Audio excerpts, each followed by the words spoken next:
As parents, every day is a challenge. Many of us don't know how to go about our parenting journey.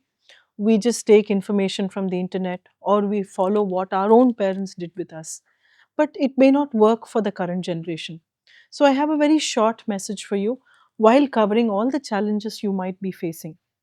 The first, model, don't manipulate. This rule is for every age group. Whatever behavior I want in my child, I must first have it. So, if I want my child to be reading every day, I should also be reading. If I'm not reading, my child is never going to read also. I remember many years back, one of the parents came to meet me and he said, Ma'am, I want my child to get up in the morning and do yoga at 5 a.m. So I asked him, Sir, what do you do at 5 a.m.? He said, At 5 a.m., I'm sleeping, ma'am. But if you're sleeping, your child will also want to sleep. So if you want to model a behavior, you can be 100% sure that your child will follow it shortly.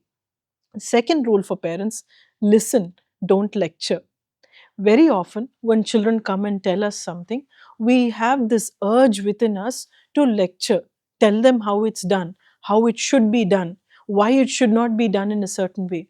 What we destroy when we lecture to children is that their own ability to explore an experience and learn even through making mistakes is completely taken away from them. This is something that we can completely avoid. I remember many times. I remember many years back, one of my students, he was always looking outside the window in the classroom. The teacher came and complained to me saying, Ma'am, he is not paying attention to me. He's always daydreaming, always looking outside the window. I spoke to the child. I said, Beta, why are you looking outside the window? And he said, Ma'am, when I'm looking outside, I'm able to listen to ma'am much better because I'm able to focus on every word that she's saying. But if I'm looking at her, I'm constantly distracted by all her facial expressions. So you tell me, ma'am, should I listen to my ma'am or should I look at my ma'am? And it was such an enlightening experience for me as a therapist because I never looked at behavior like that. So sometimes when we are trying to help our children by telling them what worked for us, we are actually robbing them of the experience that they could be having. So it may make sense to listen sometimes. I have another example to quote. A boy came back home and he told his father, I beat this other boy in my class. Immediately, his father made him sit down, gave him a big lecture. He also read some religious scriptures about why he should not be violent. After a long time, the child went and cried to his mother. He went and said, He broke my favorite water bottle and I hit him. And my father tells me that it's wrong. The behavior of aggression was not wrong. Sorry. The behavior, the anger the child felt was not wrong. But how he expressed it could have been different. All the father needed to do was to listen to the child completely, both sides of the story, and then let him know, I understand you're hurt that your water bottle was broken. But maybe, do you think there is some other way we can deal with it?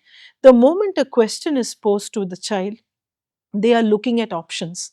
And when they look at options, they're also opening themselves up for new action.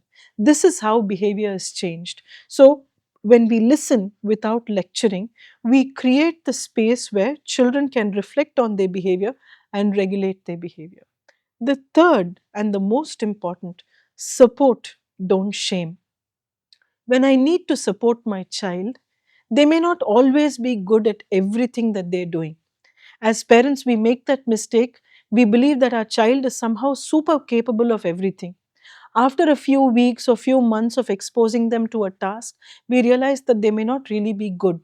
Our own disappointment, our own expectations make us shame our children. The moment we start shaming our children, they start going inwards, they shrink, and they no longer want to try. And these are the children who go into the teenage years and become extremely disappointed with life. They are demotivated and do not want to try anything new.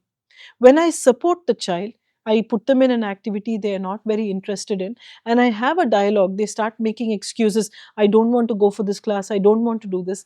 Then I ask them, what is it in that activity that you don't enjoy? What is boring about it? Why do you not like it? When the child starts giving me answers, I genuinely understand that children avoid things that they are not able to do. So, I can, as a parent, decide, can I break down the skills so that they can acquire it, or should I build or give them another opportunity or another task that they can learn? When I start understanding, is it skill to develop or a change that is required, my child starts feeling supported. And this builds a beautiful relationship. These three rules, irrespective of the relationship, work because they have mutual respect built into it, and also it opens the way for two-way communication, which is essential in the parent child relationship. I hope this was useful for you.